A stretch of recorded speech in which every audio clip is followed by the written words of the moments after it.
성도 여러분 안녕하십니까? 풍성하고 아름다운 축복의 안식일 되시기를 간절히 바랍니다. 오늘 저는 여러분들과 함께 당신은 준비되었습니까? 라는 제목으로 함께 은혜를 나누도록 하겠습니다. 세상은 분명히 우리에게 종말이라는 시간표를 제시하고 있는 듯합니다. 불과 2달 전만 해도 우리는 이러한 상황이 이렇게 길게 또한 전 세계적으로 범람하고 많은 사람이 죽고 급격히 바이러스가 전파되리라고는 추호도 생각하지 않았습니다. 그것은 아마도 지금과 같은 이런 충격적인 상황들이 지금 내가 존재하는 시기에는 나타나지 않을 것이라고 생각했거나 그런 바람 때문이었는지도 모릅니다. 지금 이루어지는 일들을 바라보며 그리스도인 된 우리들은 어떤 시각을 가져야 할 것인가를 생각해 봅니다. 하나님을 모르는 세상 모든 사람들처럼 마스크 뒤에 숨어서 두려움으로 하루하루를 보낼 것인가? 아니면 이 세상과 두려운 현실을 딛고서 주님의 재림을 준비하는 자세를 갖추어야 할 것인가? 우리는 지금 이 시간 선택해야 합니다. 어둠이 짙을수록 빛은 더욱 밝게 빛나는 것입니다. 우리는 지금 더 큰 환난을 위한 작은 환난을 지나고 있는지 모르겠습니다. 마지막 흔들림의 시기를 위한 배움과 학습의 과정을 지나고 있기도 합니다. 우리가 오늘 소홀히 하고 작게 생각했던 신앙의 모든 부분들을 회복하는 시간이 되기를 간절히 바랍니다. 그리고 재림을 향한 준비를 하는 재림 성도로서 그날을 소망하며 준비하는 하루하루를 보내도록 합시다. 운전을 하는 사람이면 한 번씩은 꼭 봤음직한 글귀가 있습니다. 그것은 자동차의 사이드미러에 붙어있는 글씨입니다. 사물이 거울에 보이는 것보다 가까이 있음. 이 말은 무엇을 경고하는 말일까요? 그것은 운전자들이 거울로 보는 차량의 후방에 대한 시각이 왜곡되어 있기 때문입니다. 운전자의 사각지대를 없애기 위해서 사이드미러에는 확대 거울이나 볼록 거울이 장착이 됩니다.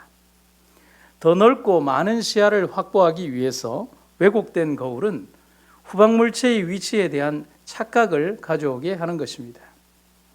이 글귀는 오늘을 사는 그리스도인들의 삶에 그대로 응용하여 적용할 수 있겠습니다. 재림의 시간은 우리의 생각보다 훨씬 더 가까이에 이르렀음이라는 경고의 말로 우리가 알아듣기를 간절히 바랍니다. 오늘 본문의 말씀은 마태복음 25장에 나오는 열처녀의 비유를 가지고 몇 가지의 생각을 해보고자 합니다. 첫 번째로 성경에서는 여러 부분에서 혼인잔치에 대한 비유를 기록하고 있습니다. 마태복음 9장에서는 혼인집 신랑들이 신랑과 함께 있을 동안에는 기뻐하라고 하셨고, 마태복음 22장에서는 자기 아들을 위하여 혼인잔치를 베푼 어떤 임금에 관한 이야기가 나오고 있습니다. 또한 마태복음 25장은 혼인잔치를 예비하는 열처녀의 이야기를 기록하고 있습니다. 그리고 혼인잔치의 결론이라 할 수 있는 요한계시록 19장에서는 이렇게 기록하고 있습니다. 어린 양의 혼인잔치에 청함을 입은 자들이 복이 있도다. 결국 성경에서 말하는 혼인잔치는 바로 예수님의 재림의 사건을 가장 적절하게 묘사해 주고 있는 것입니다. 그리고 지금은 재림을 준비하는 시간이며 세상의 징조와 사건들은 명확히 재림의 그날을 향한 방향을 알려주고 있습니다. 저명한 설교가인 빌리 그레이엄 목사는 자기가 기고한 설교문에서 이렇게 말을 하고 있습니다. 지구가 노아의 때로 돌아가고 있다. 그리고 거대하고 무시무시한 재앙이 구원의 방주인 예수 그리스도 안에 들어오기를 거부하는 이들을 기다리고 있다. 여러분은 방주 안에 있는가? 당신은 근처에 있을지도 모른다. 확실하게 들어와 있는가? 거대하고 무서운 폭풍이 오고 있다. 노아의 때는 곧 우리에게 올 것이다. 당신은 심판의 날을 위해 준비되어 있는가? 오늘 우리의 현재 모습과 사명에 대하여 성경은 신랑을 맞으러 나간 열처녀와 같다라고 기록하고 있습니다. 하지만 성경은 신랑을 예비하는 처녀들이 다 졸며 잔다고 말하고 있습니다. 그 이유를 마태복음 25장 5절에서는 이렇게 기록을 합니다. 신랑이 더디움으로 다 졸며 잘세. 성경은 신랑의 오심, 곧 예수님의 재림이 지체되는 것에 대한 묘사를 이렇게 하고 있습니다. 그러면 왜 그럴까요? 그리스도의 재림이 지체되는 이유에 대한 성경의 말씀은 바로 이것입니다. 오직 너희를 대하여 오래 참으사 아무도 멸망치 않고 다 회개하기에 이르기를 원하시느니라. 하나님의 사랑은 이 땅의 죄인들에게 더 오래도록 더 유예된 시간을 주시기를 원하십니다. 그 유일한 이유는 그들에게 허락된 시간을 통하여 그들이 구원의 주님을 선택하기를 바라시는 하나님의 사랑 때문입니다. 독일의 교육자며 예술가인 에르윈 그로스는 이렇게 말합니다. 기다리십시오. 하나님께서도 기다리십니다. 하나님의 기다림은 당신과 나의 행복입니다.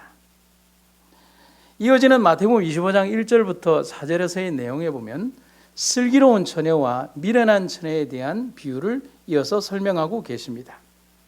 열 처녀의 비유에서 우리가 잘 아는 것처럼 신랑을 기다리는 처녀들은 두 부류로 나뉘고 있습니다. 슬기로운 처녀와 미련한 처녀. 그런데 이 두 부류의 구분점은 그들이 신랑을 맞이하러 나갈 때에 그들이 들고 나가는 등잔에서 기름을 가지고 있는지 없는지의 여부로 구분이 되어 있습니다. 신랑이 온다는 밤중 소리가 들리고 졸며 자던 10명의 처녀들이 동시에 일어나 신랑을 맞을 준비를 합니다. 하지만 문제가 발생을 합니다. 기름이 부족한 것입니다. 그 상황에서 기름이 부족한 5명의 처녀는 이렇게 말합니다. 미련한 자들이 슬기 있는 자들에게 이르되 우리 등불이 꺼져가니 너희 기름을 좀 나눠 달라. 하지만 이런 상황에 대하여 성경은 이미 예견하고 있습니다. 마태복음 25장 3절에서 기록되어 있는 그 이유, 또 그 전의 이유에 대한 것을 한번 비교하여 성경의 여러 번역본들을 통하여 보도록 하겠습니다. 먼저 개역 성경입니다.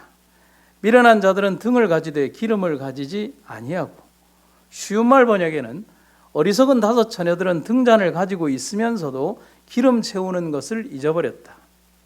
우리말 성경은 등불은 가져왔지만 기름은 챙기지 않았다.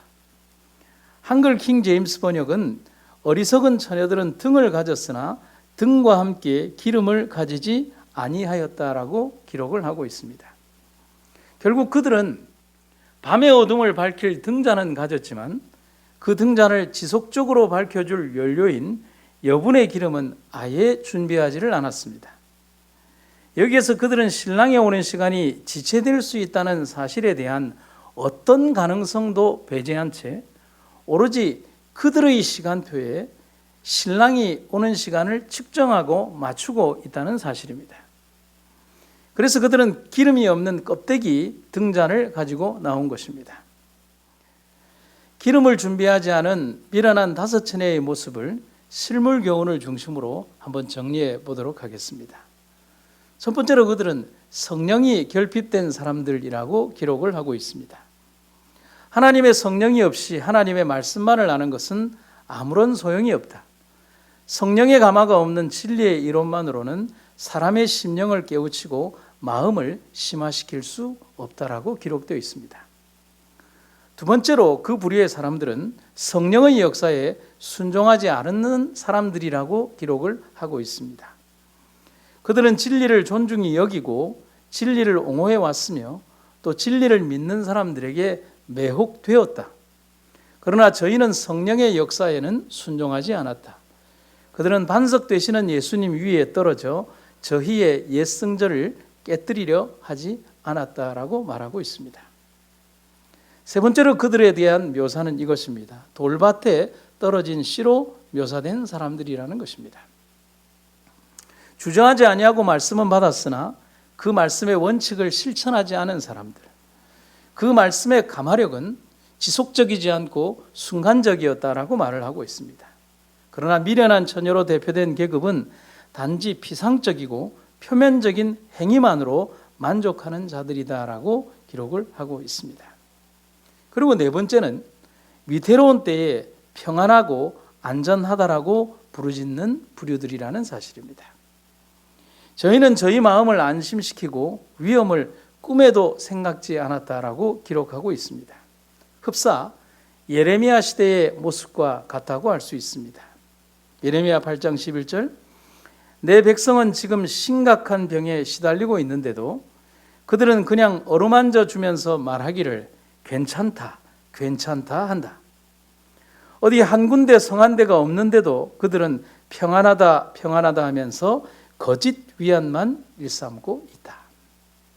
이처럼 미련한 처녀들은 낮의 시간에 전혀 밤을 위한 준비를 하지 않고 있었다는 사실입니다.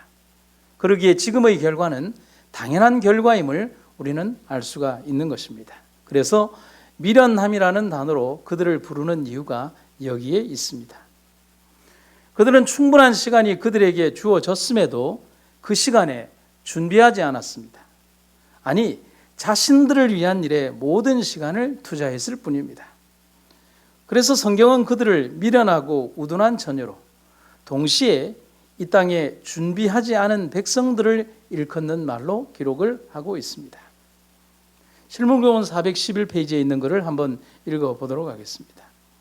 저희가 저희의 혼수 상태에서 깨어났을 때에 그들의 부족을 깨닫고 다른 사람에게 가서 저희의 부족을 채워달라고 간청한다. 그러나 영적 사물에 있어서는 아무도 다른 사람의 부족을 보충해 줄 수 없다. 미국 건국의 아버지라 불리는 벤자민 프랭클린은 이렇게 말을 합니다. 준비에 실패하는 것은 실패를 준비하는 것이다. 여러분, 과연 우리는 오늘 어떤 준비를 하고 계십니까? 시대의 징조를 바라보며 하나님의 말씀에 충실한 모습과 진실한 믿음으로 주님의 재림을 준비하고 있습니까? 아니면 지금까지 살아왔던 무감각의 삶을 여전히 이어가며 영원한 것에는 무관심한 채 이 땅의 것에만 무한한 관심과 사랑을 가지고 살아가고 있습니까? 오늘 우리들의 삶이, 오늘 우리들의 판단과 생애가 이제는 깨어서 주님의 재림을 준비하는 생애와 삶으로 돌아서기를 간절히 바랍니다. 성경은 우리에게 마지막 시기의 하나님의 백성들에게 있을 마지막 모습의 공통적인 단면을 25장 5절에서 이렇게 기록을 하고 있습니다. 신랑이 더디움으로 다 졸며 잤다라고 말을 하고 있습니다. 어쩌면 이 장면에서 우리는 조금의 위안을 얻을는지도 모릅니다. 하지만 그들이 모두 다 똑같은 모습으로 기다림에 지쳐 잠이 든 것이 아니라는 사실입니다. 여분의 기름을 준비한 이들은 신랑이 온다는 밤중 소리가 들렸을 때에 즉시 잠에서 깨어 일어나 자신들이 무엇을 해야 할지 알았습니다. 먼저 등잔에 기름을 채우고 꺼져가는 심지를 돋우고 신랑이 오는 길을 횃불을 들어서 밝히 비추었습니다. 하지만 기름이 없는 자들은 꺼져가는 등불을 보면서도 채울 기름이 없었습니다. 타들어가는 심지를 돋울 수도 없었습니다. 당연히 신랑의 길을 예비할 수도 없었고 혼인잔치에 들어갈 수도 없었습니다. 품성은 위기의 때에 나타난다라고 말을 하고 있습니다. 평화로울 때는 그들의 마음속 믿음의 등잔에 있는 기름의 양을 알 길이 없습니다. 하지만 밤이 빗고 시간이 지체되면 삶 속에서 기름을 준비한 자들과 준비하지 않은 이들로 나뉘게 될 것입니다. 우리는 어느 편이 될 것입니까? 사랑하는 성도 여러분, 지금의 시대는 이미 흔들림과 환란의 시기가 시작되고 있음을 말해주고 있습니다. 지난 몇 주간을 지나면서 우리는 방송과 미디어를 통하여 작금의 사태들이 흘러가는 모습들을 너무나 잘 보아왔습니다. 급기야 방송에서는 각 교회들의 집회가 감염의 온상이 되고 있고 교회의 예배는 공공의 적이 된다고 말을 하고 있습니다. 또한 우리가 전혀 접하지 못했던 감염병 예방법 49조라는 항목에 의하여 종교적 집회가 국가 권력에 의하여 제한당할 수 있음도 새삼 접하게 되었습니다. 우리가 예언적 시선으로 보았을 때 이미 대쟁투의 마지막 전쟁은 시작이 되었으며 잠자는 교회들에게 잠에서 깨라고 말하는 시기가 되었습니다. 밤중 소리의 외침이 이미 시작이 된 것입니다. 세상의 지배자인 사단은 결국 세상의 법률을 통하여 이 교회를 탄압하고 우리의 믿음을 가리우고 짐승의 우상을 높이고 우상에게 예배하도록 강요할 것입니다. 각 시대의 내정초에 있는 말입니다. 아담의 시대부터 오늘날에 이르기까지 우리의 큰 원수는 억압하고 파괴하는 데 전력을 기울여 왔다. 그는 이제 교회를 대항하기 위한 마지막 싸움을 준비하고 있다. 이런 시대에 우리는 어떻게 해야 하겠습니까? 꺼져가는 등불을 들고 얻지도 못할 기름을 구걸하면서 다녀야 하겠습니까? 아니면 아직은 빛이 있는 지금의 시간, 우리를 위해 유예하신 이 은혜의 시간에 기름을 준비하시겠습니까? 탈무드는 우리에게 이런 말을 합니다. 겨울에 땔감을 사는데 쓰지 않으면 안 될 돈을 여름에 놀며 쓰지 말라. 사랑하는 성도 여러분, 준비하는 시간은 낭비하는 시간이 아닙니다. 준비는 환난과 폭풍을 견딜 수 있게 만들어줍니다. 바람이 불어오고 있습니다. 조금씩 더 세게, 그리고 차갑게, 날카롭게 다가올 그날이 오겠지만, 살을 내리는 찬바람과 흔들림이 있겠지만 믿음으로 준비한 자들은 이기고 나아갈 것입니다. 한 이야기를 여러분들에게 들려드리겠습니다. 피아니스트로 이름을 날리고 있는 김용배 교수의 자전적 고백인데요. 그간 신문사에 기고한 자신의 경험의 글을 읽어드리도록 하겠습니다. 미국 유학 시절 실내악 수업 학기 말 실기 시험 때의 일이다. 한 학기 동안 충분히 호흡을 맞춘 우리 삼중주 팀은 나름대로 자신감을 갖고 시험장에 들어갔다. 그런데 전혀 예상하지 못했던 일이 일어났다. 심사 교수 중 가장 나이가 많은 주임 교수가 갑자기 피아노 옆으로 다가오더니 직접 악보를 넘겨주겠다는 것이다. 피아노계의 거장인 은사가 곁에 앉아 손수 악보를 넘겨주신다니 황송하기도 하고 부담스러워서 당황했지만 어쨌든 연주는 시작되었다. 한참 곡이 진행되고 있는데 지금까지 정확하게 악보를 넘겨주는 근 노 교수가 갑자기 악보를 넘겨야 되는 부분이 가까워 오는데도 도무지 움직일 기미를 보이지 않는 것이었다. 결국은 내가 악보를 넘기기 위해 손을 건반에서 떼어야 했고 연주는 중단될 수밖에 없었다. 바로 그때 노 교수는 내 등을 가볍게 두드리면서 이렇게 말을 했다. 연주 도중에는 온갖 상황이 발생할 수 있다네. 피아니스트는 그런 상황에 대비해 넘기기 직전에 두 줄, 그 다음 장에 두 줄은 꼭 외우고 있어야 돌발 상황에 처하더라도 당황하지 않고 자연스럽게 연주할 수 있는 것이야. 100%의 준비는 항상 부족하다는 것을 명심하도록. 그 노교수의 아름다운 지적에서 우리는 참된 준비에 대하여 배우게 됩니다.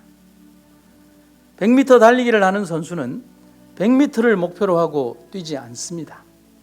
더 멀리를 바라보며 목표를 잡습니다. 100%의 준비가 아닙니다. 더 절실한 기도와 더 깊은 연구와 더 강한 믿음으로 더 높은 부르심을 위해 준비하며 살아가야 합니다. 어느 때일지 모릅니다. 언제부터일지도 모릅니다. 그러기에 우리의 오늘은 이미 항상 준비하고 있어야 합니다. 오늘 성경 본문의 마지막 장면입니다. 저희가 살아간 동안에 신랑이 오므로 예비하였던 자들은 함께 혼인잔치에 들어가고 문은 닫힌지라. 열천회의 비유는 이렇게 마지막 장면을 기록하고 있습니다. 혼인잔치에 참여하지 못하고 문 밖에 남겨진 자들과 신랑과 함께 혼인잔치에 참여한 자들. 사랑하는 성도 여러분, 우리는 주님의 이름으로 살아왔습니다. 그렇다면 우리는 분명코 그날 그 자리에 있어야 합니다.